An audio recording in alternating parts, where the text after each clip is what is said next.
Class में हमने कौन सा समास पढ़ा था? अव्ययी भाव। अव्ययी भाव समास क्या होता है?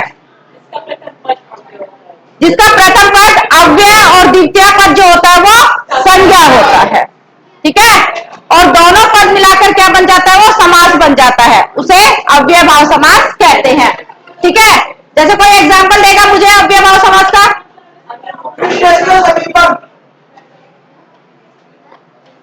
कृष्णस्य समीपम, ठीक है, यह हमारा कौन सा समास था भाई? अव्ययी भाव, ठीक है। तो ये समास हम पिछली कक्षा में पढ़ चुके हैं, ठीक है। आज जो हमारा समास है, हम आज कौन सा समास पढ़ेंगे? कर्मधारय समास, ठीक है। कर्मधारय समास क्या होता है? देखिए सबसे पहले कर्मधारय समास, ठीक है। कर्मधारय समास में इसके दोनों पदों में विभक्ति समान होती है, ठीक है। हम पढ़ चुके हैं, समास के परिचय में पढ़ चुके हैं कि दो पद होते हैं, यानी कि दोनों पदों में जो विभक्ति होती है क्या होती है भाई? वो समान होती है, एक समान होती है। इसके तीन स्वरूप होते हैं। जैसे कभी कभी विग्रह पदों में पूर्व पद विशेषण होता है। विग्रह, विग्रह यानी कि जब हम उसका विग्रह करते हैं, समस्त पद से अलग पद करते हैं, तो वहां पर जो पूर्व पद होता है कभी कभी क्या होता है भाई? वो क्या होता है? विशेषण होता है, ठीक है। विशेषण का कार्य करता है वो, कभी कभी वो विशेषण होता है।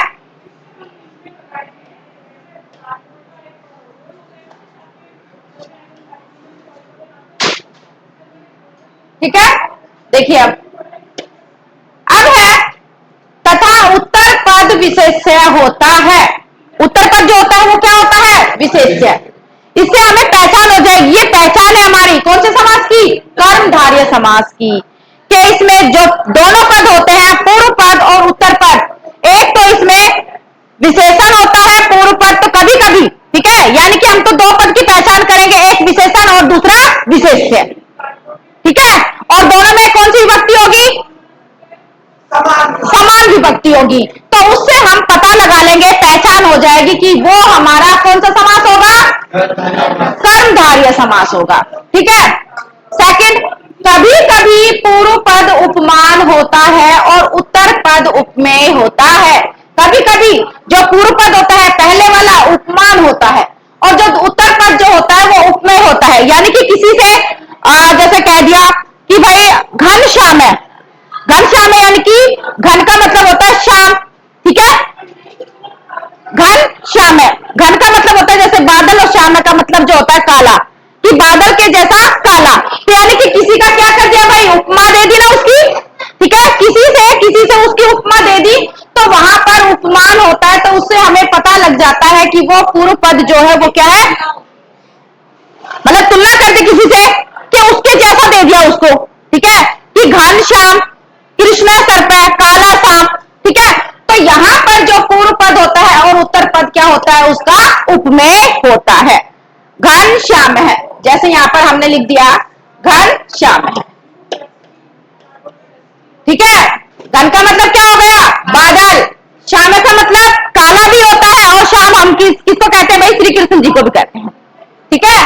तो उपमान का उपमेय, उत्तर पद तो क्या हो गया यहाँ पर? उपमेय, और पूर्व पद क्या हो गया? उसका उपमान, ठीक है। तो यानी कि वहां पर कौन सा समास होता है? हमारा कर्मधारय समास होता है, ठीक है। आगे देखिए, जैसे कभी कभी दोनों पद विशेषण होते हैं। कभी कभी ऐसा भी होता है कि दोनों पद क्या हो जाते हैं? उसमें विशेषण, ठीक है, दोनों पद क्या हो जाते हैं? विशेषण हो जाते हैं। अब जैसे एग्जांपल है, उदाहरण से हम समझेंगे, नीलम उत्पलम, ठीक है। अब नीलम उत्पलम है भाई, यहां पर कौन सी विभक्ति दे रखी है? प्रथमा, प्रथमा है ना, और इसमें भी कौन सी विभक्ति है? प्रथमा, ठीक है। तो नीलम और उत्पलम में प्रथमा है, तो इससे हम क्या होगा आइडिया कि कौन सा समास है हमारा? कर्मधारय है, क्योंकि अव्यय भाव में ऐसा कुछ था ही नहीं। उसका तो पहला पद था वो क्या था? अव्यय था, तो उससे हमें पहचान हो गई। इसमें ऐसा कुछ नहीं है, क्योंकि इसमें दोनों पद जो है वो क्या है? एक तो विशेष्य है और दूसरा क्या है, विशेषण। ठीक है, अब जब हम इसको मिलाएंगे तो यहां पर क्या बन गया, नीलोत्पलम। क्योंकि यहां पर ऊ है और यहां पर मैं है, मैं का लोप हो जाता है, ऊ का क्या बन जाता है, ओ बन जाता है, क्योंकि हम संधि पढ़ चुके हैं। ठीक है, तो यहां पर क्या बन गया, ये नीलोत्पलम। उसी प्रकार है विशाल वृक्ष है, विशाल वृक्ष है, क्या बन गया, विशाल वृक्ष है, क्योंकि यहां पर भी प्रथमा विभक्ति है और यहां पर भी क्या है, प्रथमा विभक्ति है। एक विशेष्य है और एक विशेषण है, दोनों में क्या है, समान विभक्ति है, तो यहां पर क्या बन गया, ये विशाल वृक्ष बन गया। उसी प्रकार है मधुरम फलम, मीठा फल, क्या बन गया, मधुरम फलम। ठीक है, अब यहां पर ज्येष्ठ पुत्र है, ज्येष्ठ पुत्र है। कुतिस्त राजा, कुराजा, कुतिस्त का मतलब होता है बुरा, जो अच्छा नहीं होता है। ठीक है, बुरा, कुराजा। सुंदर पुरुष है, सुपुरुष है। सुंदर में यहां पर सु का मतलब होता है भाई सुंदर। ठीक है, तो इसलिए यहां पर हम सुंदर पुरुष न लगाकर क्या बनाएंगे, हम सुपुरुष बनाएंगे। ठीक है, क्योंकि सुंदर तो फिर थोड़ा सा क्या हो गया, जैसे सु का मतलब हो गया सुंदर, जब हमने इसको क्या किया यहां पर, ये कौन सा है, ये समस्त पद है। ठीक है, एक विशेष्य और दूसरा विशेषण। अब ध्यान रखना कि ज्यादातर जो होता है भाई इस पार्ट वाला, ये जो पार्ट होता है वो कौन सा होता है, विशेषण होता है, और इधर वाला जो होता है वो क्या होता है, विशेष्य होता है। ठीक है, उसके बाद है महान च असौ राजा, महान है जो राजा, क्या बन गया, महाराज है। घन ईव श्याम है, क्या बन गया, घन श्याम है। कि ईव का मतलब क्या होता है, समान, कि बादल के समान काला या बादल के जैसा काला। ठीक है, तो क्या हो गया यहां पर, घन श्याम है। कमला में मुखम, क्या बन गया, कमल मुखम, कि कमल जैसा मुख। उपमा दी गई ना, किससे, कमल से और किसकी, मुख की। ठीक है, उपमान और उपमेय दोनों हो गए। ठीक है, तो क्या बन गया, कमल मुखम। अब यहां पर है एक तो हमारा कमल तो क्या हो गया भाई, हमारा उपमान हो गया, और मुखम क्या हो गया, हमारा उपमेय हो गया।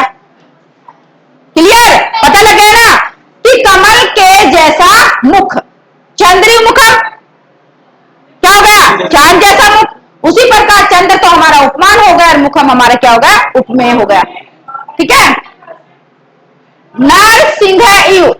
अब यहां पर नर है भाई, नर का मतलब क्या होता है, मनुष्य। ठीक है, सिंह शेर के समान, क्या मनुष्य शेर के समान।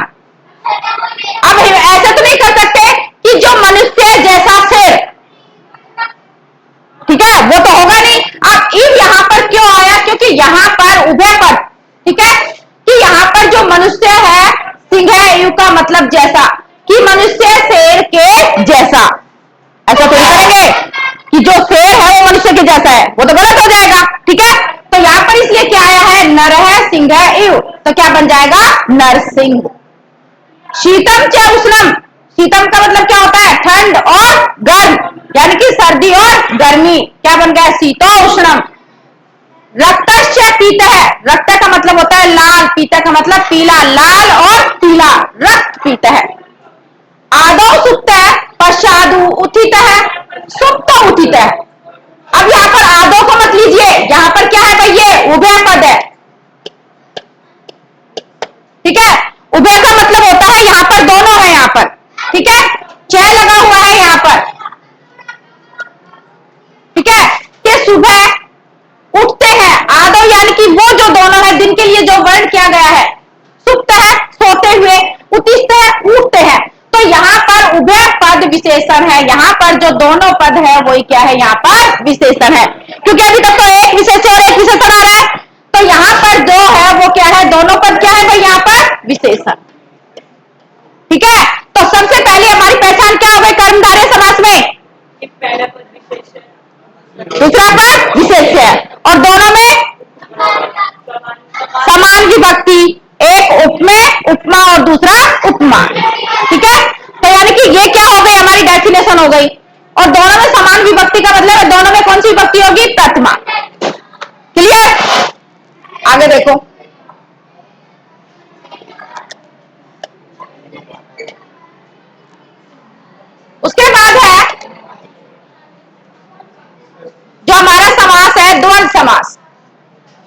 देखिए द्वंद्व समास क्या होता है, क्या होता है द्वंद्व समास?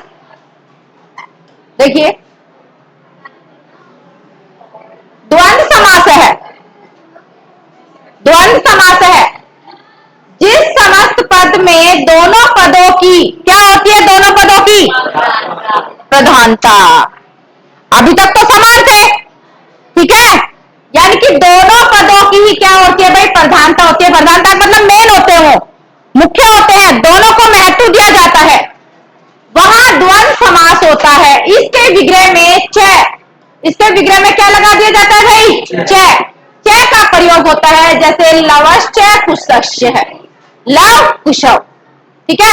अब जब आपने पढ़ा होगा कि जब हम संधि करते हैं लव धन च, पढ़ी थी ना हमने इसी संधि, तो यहाँ पर क्या बन जाता है, वो श बन जाता है, कंफ्यूज मत होना, ठीक है। तो यहाँ पर क्या हो गया, लव कुशव, लव और कुश यानी क्या है इसमें, दोनों की प्रधानता,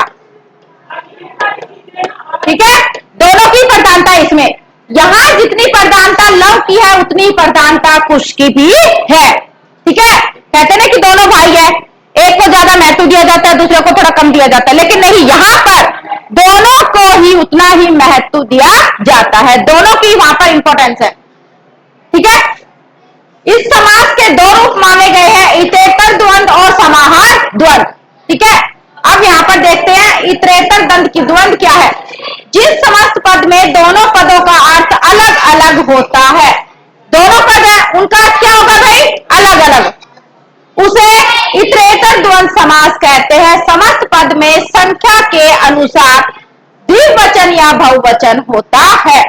संख्या कौन सी संख्या हमारी, काउंटिंग, ठीक है। संख्या के अनुसार यानी कि हम संख्या के अनुसार वहां पर बताएंगे कि कौन सा वचन होगा, वो द्विवचन या बहुवचन, ठीक है।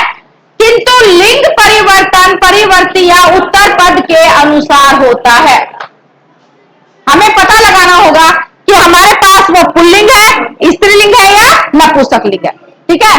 सबसे बड़ी एग्जांपल है, अब इसके हम एग्जांपल से समझेंगे, क्योंकि डेफिनेशन तो हमारे माइंड में होनी चाहिए, एग्जांपल से हमें ज्यादा प्रैक्टिस होती है। तो सबसे पहले एग्जांपल यहां पर जैसे दे रखा है, पार्वती च परमेश्वरश्च, भाई च लगाकर हम क्या बताएंगे कि कौन सा समास है, द्वंद्व समास है, ठीक है।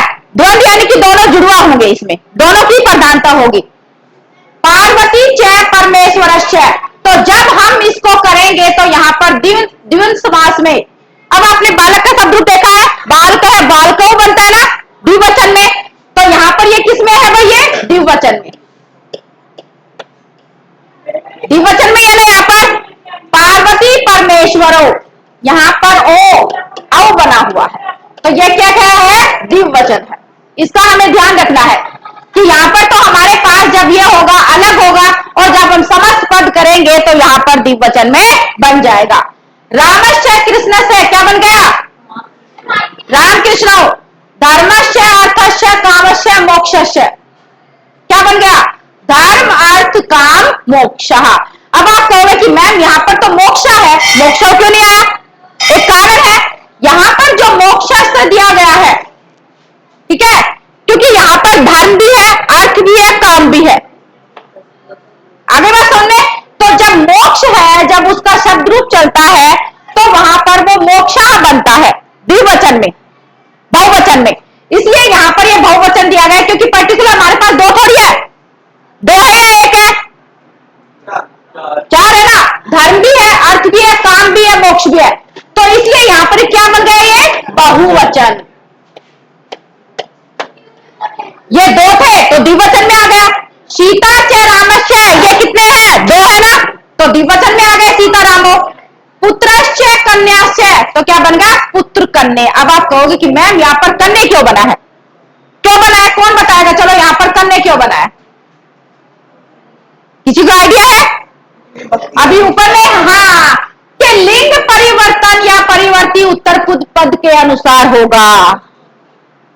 यहां पर कन्या है, कौन सा लिंग है, स्त्रीलिंग है ना, तो जब हम बाल लता का शब्द रूप याद करते हैं तो क्या बनता है, लता लते, द्विवचन में लता बनता है ना, तो कन्या का उसके अकॉर्डिंग बनता है कन्या कन्ये, तो कौन सा वचन है ये? द्विवचन। ठीक है, इसलिए हमें लिंग को भी ध्यान में रखना होगा कि यहां पर पुल्लिंग है, स्त्रीलिंग है या नपुंसकलिंग है। क्लियर यहां तक? नेक्स्ट देखो, राधा च कृष्णश्च, क्या बन गया? राधव कृष्ण। धनश्च जनश्च यौवनश्च, क्या बन गया? धन जन यौवनानी। अब आप कहोगे कि मैम यहां पर यौवनानी क्यों बना? क्योंकि धन है और यौवन है, यहां पर क्या है भाई? जन है। किसके रूप में दिया गया है? नपुंसकलिंग में। ठीक है, तो इसलिए यहां पर एक तो है नहीं हमारे पास धन, जन भी एक नहीं है, यौवन भी एक नहीं है। जब संस्कृत में दो से अधिक हो जाता है तो किसमें कहलाता है? बहुवचन में। बहुवचन ही होता है ना, दो से अधिक, तो यहां पर ये क्या है? बहुवचन। ठीक है, इसलिए यहां पर ये क्या बना है? धन जन यौवनानी, बहुवचन में बना है।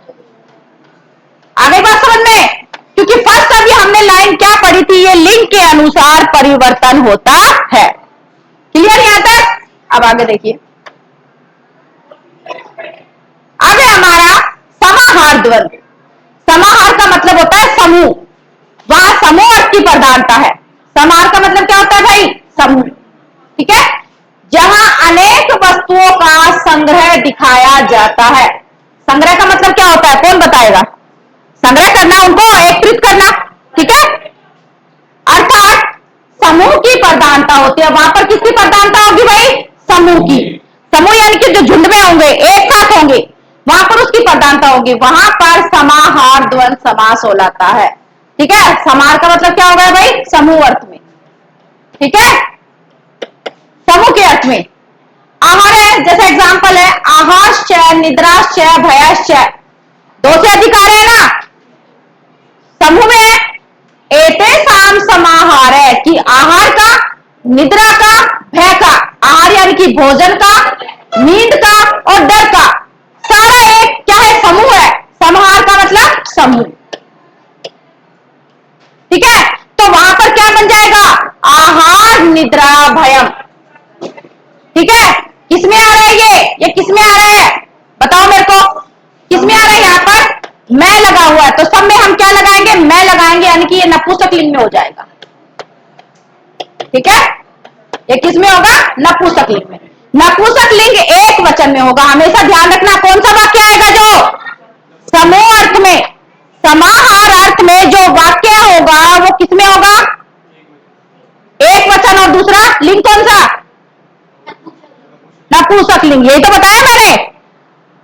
भयम, फलम का जो शब्द रूप चलता है, फलम बनता है ना, मैं आता है ना, तो इसमें क्या आ रहा है? ठीक है, तो ये नपुंसकलिंग में है। उसी प्रकार है पानी च पादव च, पानी का मतलब हाथ, पादव का मतलब पैर, हाथ और पैर का समूह, तो क्या बन गया? पाणी पादम। पानी का मतलब क्या बताया मैंने? और पादव का मतलब पैर, यानी कि हाथ और पैर का समूह। यवाश्चय चणकाश्चय, यव का मतलब होता है जो, चणक का मतलब होता है जो चने होते हैं। जो और चनों का जो समूह है क्या कहलाएगा? यव चणकम। पुत्रश्चय पौत्रश्चय, पुत्र और पौत्र का जो होता है वो समूह क्या कहलाएगा? पुत्र पौत्रम। द्वंद्व समाहार के संदर्भ में विशेष बातें, इंपॉर्टेंट बातें हैं ये, ध्यान से सुनिए इनको। क्या है? हासु विकारांत। अच्छा, अब ये बताओ कि हासु क्या होते हैं? स्वर, हासु स्वर क्या होते हैं? जिनको बोलने में यस, जिनको बोलने में कम समय लगता है। कम समय यानी कि एक मात्रा का समय लगता है, वो क्या कहलाते हैं? हास स्वर कहलाते हैं। कि जिनको बोलने में कम समय लगता है या एक मात्रा का समय लगता है वो हास स्वर कहलाते हैं। ठीक है, कम समय। ठीक है, इकारांत तथा हासु उकारांत पद को समस्त पद में पहले रखा जाता है। इकारांत, इकारांत कौन से होते हैं? जिसके अंत में ई का साउंड है। ठीक है, और उकारांत जिसमें ऊ का। ठीक है, तो समस्त पद में पहले समस्त पद, जो समस्त पद होता है जैसे वायु सूर्यो है, तो उसको पहले रखा जाता है। यहां पर देखो एग्जांपल, वायुश्च सूर्यश्च, वायु और सूर्य। अब यहां पर वायु और सूर्य हस्वीकारांत है ना, तो पहले किसको रखा गया भाई, बताओ मेरे को, वायु को, और उसके बाद सूर्य को, और यहां पर सूर्य किसमें आ गया, यहां पर द्विवचन में। ठीक है, द्वंद्व में स्वर आदि और हाथ स्वर अकारांत पद को पहले रखा जाता है। द्वंद्व में ईशस्य कृष्णस्य, ईशव कृष्णव, ये हम पढ़ चुके हैं, पढ़ लिया हमने। बस ये इंपॉर्टेंट बातें हैं कि हमें किस चीज का ध्यान रखना है। द्वंद्व में स्वर आदि और हास्य अकारांत पद को पहले रखा जाता है। ईशस्य कृष्णस्य, ईशव कृष्णव। ठीक है, कम स्वर वर्ण वालों पद को पहले रखा जाता है। कम स्वर, कम स्वर का मतलब भाई क्या होता है, कम स्वर का मतलब क्या होता है, जिसमें स्वर कम आता है, ठीक है ना, यानी कि जिनको बोलने में कम समय लगता है, वर्णों वाले पद को पहले रखा जाता है। तो ये हमारी इंपॉर्टेंट बातें हैं, ये आपको पता होनी चाहिए कि वायु से सूर्य से मतलब ओ की मात्रा कब आएगी, और यहां पर क्या उनको पहले कब रखा जाता है। ठीक है, तो ये हमारा कौन सा समास था, द्वंद्व। द्वंद्व समास का कौन सा पार्ट था ये, समाहार द्वंद्व। समाहार का मतलब क्या होता है, समूह में है। ठीक है, ये सारे समूह में थे ना, और जबकि ये समूह में नहीं था। ये कौन सा समास था, इतरेतर द्वंद्व समास है ना, यही था ना हमारा, जो द्विवचन में था, और ये बहुवचन में है यानी कि समूह में है। ठीक है, तो यानी कि ये कौन सा समास था, मूल हमारा द्वंद्व समास। द्वंद्व समास में दोनों पदों की क्या होती है, प्रधानता होती है। ठीक है ना, इसमें दोनों पदों की क्या है, प्रधानता है। ठीक है, नेक्स्ट है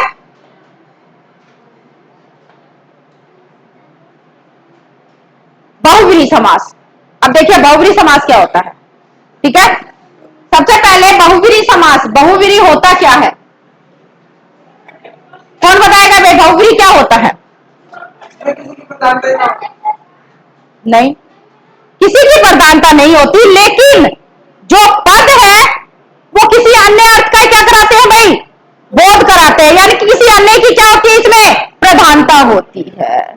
अब तक तो ऐसा नहीं था, नहीं था ना, हमने अव्यय पढ़ा तो अव्यय में हमारा क्या था, पहला पद अव्यय था।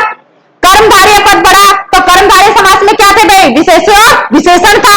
और हमने द्वंद्व समास पढ़ा तो द्वंद्व समास में क्या था, दोनों पद की प्रधानता थी। ठीक है ना, तो यानी कि डिफरेंट डेफिनेशन में। अब बहुव्रीहि समास में क्या है कि जिस समास में पूर्व तथा उत्तर पद दोनों पद प्रधान न होकर, अब तक तो प्रधान थे, न होकर किसी अन्य पद की प्रधानता होती है। न तो उसमें पूर्व पद प्रधान रहेगा और न ही उसमें उत्तर पद, दोनों नहीं होंगे उसमें, कोई अन्य। अब अन्य कैसे होगा, कैसे प्रधानता होगी उसे हम बहुव्रीहि समास कहते हैं। विग्रह करते समय इसमें यस्य सह आदि लगाया जाता है, ध्यान रखेंगे हम, क्या लगाएगा भाई उसमें हम, यस्य सह। और कब लगाएंगे, विग्रह करते समय। ठीक है, विग्रह करते समय। अब देखो कैसे लगाएंगे हम,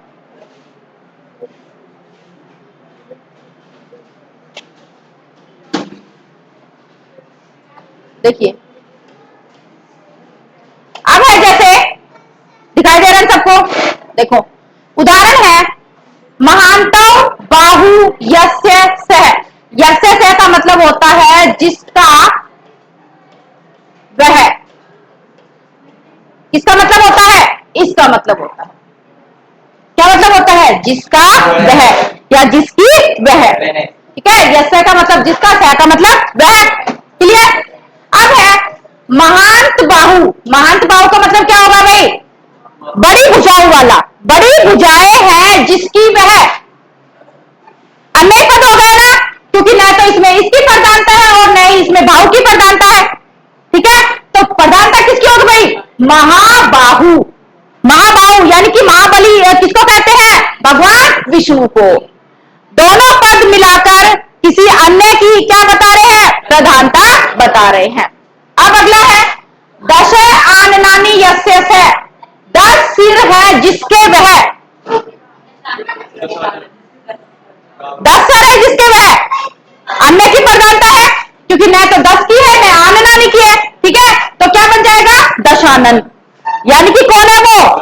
रावण।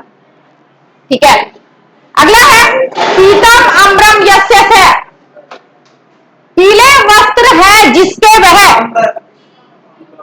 पीले वस्त्र है जिसके वह क्या बन जाएगा? पीतांबर। किसको कहा गया है? श्री कृष्ण जी को। ऐसा है इसमें।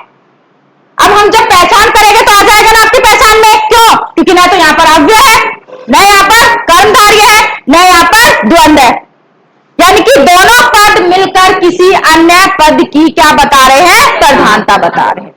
ठीक है, नेक्स्ट है चत्वारी मुखानी यस्य से, चार मुख है जिसके वह। कौन है भाई? चतुर्मुख। चतुर्मुख किसको कहते हैं हम? ब्रह्मा जी को। चार मुख होते हैं ना ब्रह्मा जी के, तो क्या बन गया? चतुर्मुख। चक्रम पाणो यस्य से, चक्र पाणी के हाथ में जिसके चक्र है वह कौन है? कौन है भाई? भगवान विष्णु। ठीक है, शूल पाणम यस्य से, शूल का मतलब त्रिशूल है जिसके हाथ में? भगवान शिव। शूल पाणी। चंद्र एव मुखम यस्य से, अब ध्यान रखना, अगर यस्य से अगर आ गया तो कौन सा समास है भाई? बहुव्रीहि। यही है ना? ठीक है, अगर खाली चंद्री मुखम आ गया तो कौन सा समास हो जाएगा? कर्मधारय। तो ध्यान रखना है हमें इस चीज का। चंद्रमुखी यानी कि ये किसके लिए? स्त्रीलिंग के लिए बताया गया है। तो वह जो स्त्री है उसका चांद जैसा मुख है। ठीक है, पाषाणवत हृदय यस्य से, पाषाणवत पत्थर के समान जिसका हृदय है वह होता है ना, तो इसका जो तो दिल है वो कैसा है? पत्थर जैसा है, पत्थर का है। तो पाषाण हृदय पुरुष है, पाषाण हृदय पुरुष है, कोई भी पुरुष हो सकता है। कमलम इव नेत्रे यस्य से, कमल के समान जिसके नेत्र है, जिसके है वह कौन है भाई? कमल नेत्र। कमल नेत्र किसको कहा गया है? जिसकी आंखें क्या हो? सुंदर हो। ठीक है, अगर इतना पूछा जाएगा तो कौन सा समास होगा? नहीं, यसे से पूछा जाएगा तो बहुव्रीहि होगा। अगर ये नहीं होगा तो कौन सा समास होगा? तो इस चीज का ध्यान रखना। ठीक है, क्या हो जाएगा? कमल नेत्र सुंदर आंखों वाला। चंद्रशेखर यस्य से, चंद्र है जिसके शिखर पर कौन है भाई? भगवान शिव। ठीक है, तो यानी कि इस समास में किसी एक की प्रधानता, या कि एक की क्या, दोनों की नहीं है, इसमें दोनों पद मिलकर किसी तीसरे यानी कि अन्य पद की क्या बता रहे हैं? प्रधानता बता रहे हैं। ठीक है, कौन सा समास है ये हमारा? बहुव्रीहि समास है, जिसकी पहचान हमें किससे करनी है? यस्य से। पहचान लोगे ना? बस विग्रह और समस्त पद अपने आप बन जाएगा। जब आपको विग्रह आता है तो समस्त पद अपने आप आ जाएगा फिर। ठीक है, अब चलिए नेक्स्ट है हमारा,